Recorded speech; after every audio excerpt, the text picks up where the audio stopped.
Good morning. I welcome you to the lecture of accountancy of class 11th.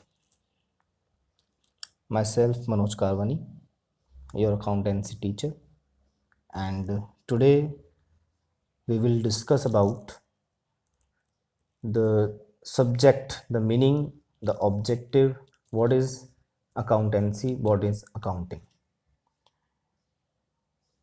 Students, आप class 11th में आए हैं और आपने कॉमर्स ऑप्ट किया है। तो सबसे बड़ी प्रॉब्लम जो एक कॉमर्स का स्टूडेंट फील करता है वो ये है कि उसने साइंस के बारे में सुना होता है, आर्ट्स के बारे में भी सुना हुआ होता है, क्या सब्जेक्ट्स होते हैं और उनका क्या मीनिंग होता है, उनका क्या ऑब्जेक्टिव होता है, वो हमें क्या काम आएंगे फ्यूचर में।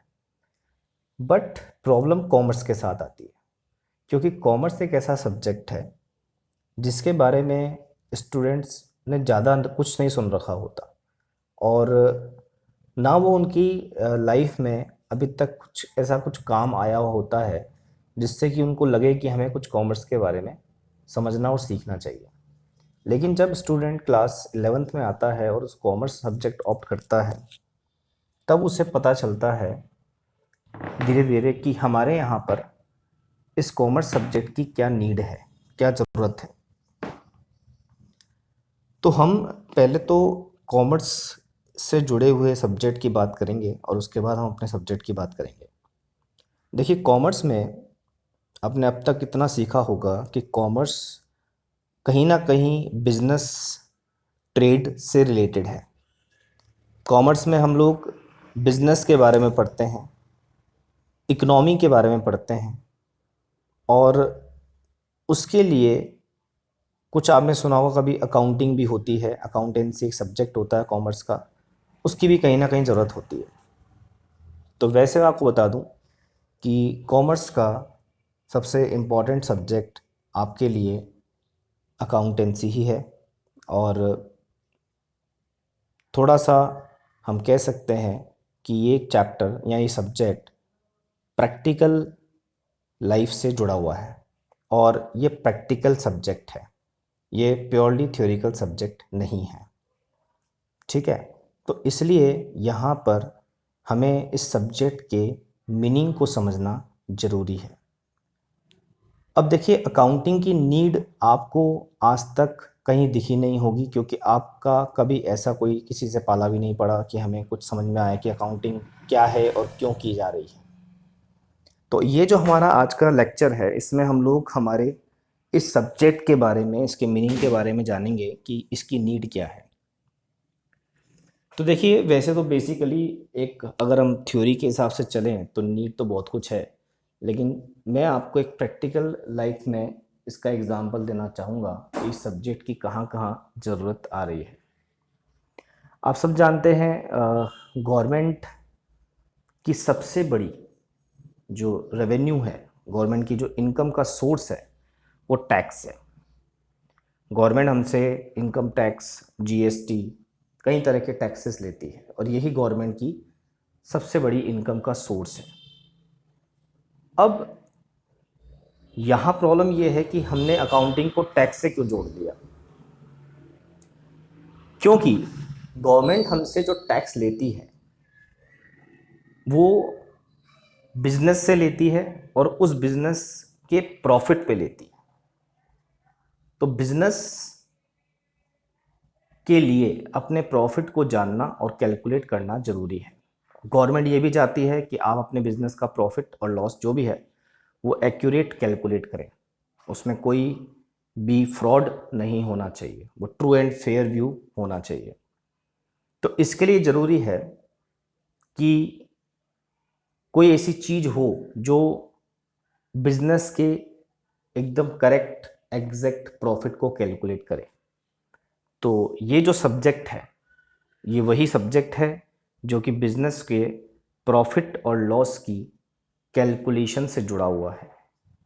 ये तो एक मेन एस्पेक्ट मैं आपको बता रहा हूँ, एक ऑब्जेक्ट बता रहा हूँ इस बिजनेस, इस सब्जेक्ट का। ऑब्जेक्टिव्स तो बहुत सारे हैं, लेकिन फिर भी जो मेन ऑब्जेक्टिव है वो है बिजनेस का प्रॉफिट और लॉस कैलकुलेट करना। अब जीएसटी जैसा टैक्स आपने सुना होगा, गुड्स एंड सर्विस टैक्स। तो गुड्स एंड सर्विस टैक्स जैसा कि इसका नाम ही है कि गुड्स एंड सर्विसेज पे लगता है। अब ये गुड्स एंड सर्विस पे लगता है, मतलब ये कोई प्रॉफिट लॉस पे तो नहीं लगता। तो अब गुड्स एंड सर्विस पे जब ये टैक्स लगता है तो प्रॉब्लम ये आती है कि उन गुड्स और सर्विसेज के जो भी लेन देन होते हैं, जो भी ट्रांजेक्शन्स होते हैं, उनकी रिकॉर्डिंग होनी बहुत ज़रूरी है। अकाउंटेबिलिटी जिसे हम कहते हैं, हर चीज़ ट्रांसपेरेंट होनी चाहिए गवर्नमेंट की नज़रों में। आज गवर्नमेंट ने जीएसटी क्यों लेके आया? क्योंकि उससे पहले जो टैक्सेस थे उसमें कहीं ना कहीं ऐसे लूपहोल्स थे, ऐसी कमियां थी कि लोग फ्रॉड करते थे।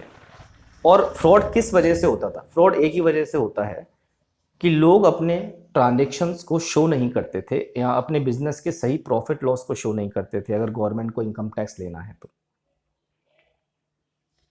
इसलिए गवर्नमेंट ने ये जरूरी कर दिया कि आपका ट्रांजेक्शन सिस्टमैटिकली रिकॉर्ड होना चाहिए, ताकि हमारे पास उसका एक एविडेंस रहे कि ये ट्रांजेक्शन हुआ है तो और हम उस पर टैक्स कलेक्ट कर सकें। अब उन ट्रांजेक्शन्स को रिकॉर्ड करना अकाउंटिंग सब्जेक्ट है, जिसे हम अकाउंटेंसी में कहते हैं अकाउंटिंग करना। तो आप ये समझें कि अकाउंटिंग की ज़रूरत हर फील्ड में है और जहाँ बिजनेस है वहाँ अकाउंटिंग होगी। अकाउंटेंसी एक पूरा सब्जेक्ट है और अकाउंटिंग उसका एक हिस्सा है। जैसे मैंने कहा, अकाउंटिंग का मेन पर्पस तो बिजनेस का प्रॉफिट लॉस जानना है और उसकी फाइनेंशियल पोजीशन जानना है कि बिजनेस में क्या प्रॉफिट क्या लॉस हो रहा है। अब क्लास 11 के स्टूडेंट को ये जो चीज़ें हैं ये बहुत नई लगती हैं, बहुत ही एक कह सकते हैं कि ऐसी चीज़ें नहीं हैं कि ऑर्डिनरीली हम लोग सुनते हैं या देखते हैं। लेकिन यही है, यही हमारा वर्क है और यही हमारा सब्जेक्ट है कि धीरे धीरे हमें इस सब्जेक्ट के अंदर जाना है, इसके मीनिंग को समझना है, इसके ऑब्जेक्टिव को समझना है। क्यों ये सब्जेक्ट है ये आपको धीरे धीरे समझ में आएगा, फर्स्ट लेक्चर सेकंड लेक्चर से समझ में नहीं आएगा। और फिर इस सब्जेक्ट पे क्या करना होता है, सब्जेक्ट बहुत इंटरेस्टिंग है। जब आप आगे पढ़ते जाएंगे तो आपको समझ में आएगा कि अकाउंटिंग कैसे की जाती है और ये एक प्रैक्टिकल चीज़ है। तो इसका अपना एक साइंस है, अपना एक आर्ट है और इसको समझने के लिए आगे के कंटेंट, आगे के चैप्टर्स बने हुए हैं। आज हम लोग ऐसा कुछ नहीं सीखेंगे, हम लोग सिर्फ आज मीनिंग और ऑब्जेक्टिव्स की बात कर रहे हैं। तो क्लास 11th में जो हमारा सब्जेक्ट है उसका आप स्क्रीन पर देखेंगे कि मैं आपको सिलेबस बता दूं। पहले तो ये हमारा सिलेबस है। अब अभी आपको सिलेबस में कुछ समझ में नहीं आएगा कि ये चैप्टर्स क्या कहेंगे, ये चैप्टर का क्या मतलब है, इस चैप्टर में हम क्या सीखेंगे। अभी हमारे लिए इम्पॉर्टेंट है हम पहले चैप्टर पे जाएं, फर्स्ट चैप्टर, जिसमें हम इस सब्जेक्ट के मीनिंग और ऑब्जेक्टिव को समझें कि ये सब्जेक्ट क्यों है और इसके क्या ऑब्जेक्टिव्स हैं। फिर हम सेकेंड चैप्टर पे आएंगे धीरे धीरे, जिसमें हम लोग कुछ अकाउंटिंग टर्म्स सीखेंगे, क्योंकि ये नया सब्जेक्ट है आपके लिए। तो आपको ये समझना है कि हर सब्जेक्ट की अपनी एक टर्म्स, अपनी एक शब्दावली होती है कि जैसे हम एक वर्ड यूज़ करेंगे यहाँ पे कैपिटल, एक वर्ड यूज़ करेंगे हम यहाँ पे ड्राइंग्स। तो हर अपने शब्द का मतलब हमें सीखना पड़ेगा कि यहाँ पर क्या है और ये शब्द, ये वर्ड्स हमारे को बार बार यहाँ पर सब्जेक्ट में काम आएंगे। वो धीरे धीरे हम सीखते जाएंगे। फिर जैसे मैंने कहा कि बिजनेस के ट्रांजेक्शन्स होते हैं, उन ट्रांजेक्शन्स की रिकॉर्डिंग होती है। तो रिकॉर्डिंग करने के लिए एक चैप्टर बना हुआ है, जैसे आपको चैप्टर नंबर 9 मिलेगा। एक चैप्टर है जर्नल। जर्नल वो चैप्टर है या वो एक कह सकते हैं एक सिस्टम है, एक बुक है जिसमें हम ट्रांजेक्शन्स को रिकॉर्ड करते हैं। इसके बाद हमारे को ट्रांजेक्शन्स रिकॉर्ड करने के लिए एक अकाउंटिंग का एक अपना एक प्रिंसिपल, अपना एक साइंस है। तो उसके लिए एक जो सिस्टम है वो हम लोग सीखेंगे। उसके लिए हमें एक चैप्टर पढ़ना पड़ेगा, double entry system, chapter number 7, जिसमें हम लोग सीखेंगे कि वो ट्रांजेक्शन रिकॉर्ड कैसे होते हैं, कैसा क्या उसका तरीका होता है। ये भी हम आगे पढ़ेंगे। तो अभी हमारे लिए इम्पोर्टेंट ये नहीं है कि हमारा सिलेबस क्या क्या है, लेकिन आपको ये पता होना ज़रूरी है कि ये हमारा जो सिलेबस है उसमें इतने चैप्टर्स हैं और इसके अलावा हर चैप्टर का अपना एक मीनिंग है, अपना एक ऑब्जेक्टिव है। बट अभी तो हम लोग सिर्फ अपने सब्जेक्ट के ऑब्जेक्टिव्स के बारे में बात करेंगे आज के लेक्चर में। तो हम जो पढ़ रहे हैं वो हमारा चैप्टर नंबर 1 है और चैप्टर का नाम है meaning and objectives of accounting. Meaning and objectives of accounting में आप सबसे पहले देखेंगे इस सब्जेक्ट की नीड क्या है, जैसा मैंने आपको बताया। और मैंने जो आपको बताया वो एक बहुत ही छोटी सी नीड मैंने आपको बताई है। नीड तो बहुत सारी है, लेकिन अभी आपके लेवल पर आपको वो चीज़ें इतनी समझ में नहीं आती हैं। आपको सिर्फ इतना समझना है कि आज हम जो अकाउंटिंग कर रहे हैं, पहले पहले 11 क्लास में हमारे लिए ऑब्जेक्टिव है कि कैसे बिजनेस अपने प्रॉफिट और लॉस की कैलकुलेशन करेगा, सही प्रॉफिट लॉस की, और कैसे वो अपनी फाइनेंशियल पोजीशन का पता लगाएगा। फाइनेंशियल पोजीशन का मतलब होता है, जैसे हम लोग कहते हैं नॉर्मली कि किसी इंसान की फाइनेंशियल पोजीशन अच्छी है, ख़राब है, इसी तरह हम बिज़नेस की भी फाइनेंशियल पोजीशन का मेज़रमेंट करते हैं कि वो अच्छी है या ख़राब है।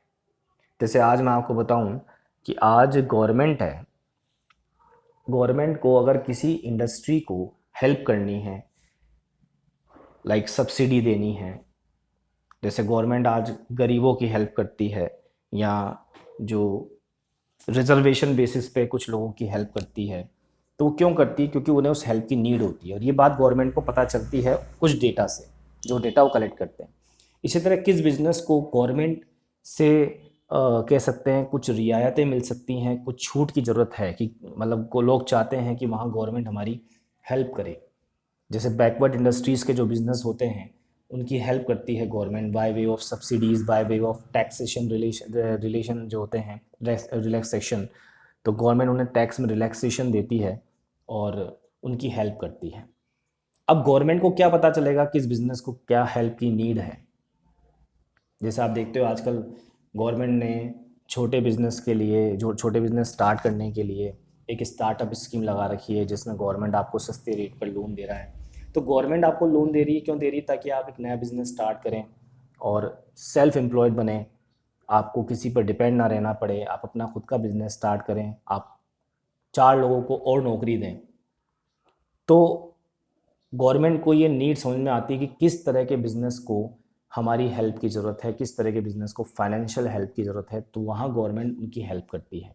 बट ये बातें गवर्नमेंट को पता कैसे चलेंगी? उसके लिए गवर्नमेंट को डेटा चाहिए, और वो डेटा आपकी बुक्स ऑफ अकाउंट्स, आपकी बुक्स ऑफ अकाउंट्स मतलब आपकी जो अकाउंटिंग आप करेंगे बिज़नेस की, उससे उनको पता चलता है। ठीक है, तो सबसे पहले हम बात करें नीड की, तो आप देख रहे होंगे आपकी स्क्रीन पर, at the end of each year all business wants to know how much they have gained और लॉस्ट ड्यूरिंग द ईयर। कि जब एक बिजनेस हर साल बिजनेस करते हैं बिजनेसमैन, तो हर बिजनेसमैन अपने एक साल के रिजल्ट को जानना चाहते हैं कि वो कितना गेन कर रहे हैं, मतलब कितना फ़ायदे में है, कितना लॉस उनको हुआ है। How much capital is invested, capital का मतलब होता है वो अमाउंट जो आपने बिज़नेस में लगाया है, कितना पैसा आपने बिज़नेस में लगा रखा है, मतलब कितना पैसा आपका बिज़नेस में लगा हुआ है, कितना इन्वेस्टमेंट है आपका बिज़नेस में।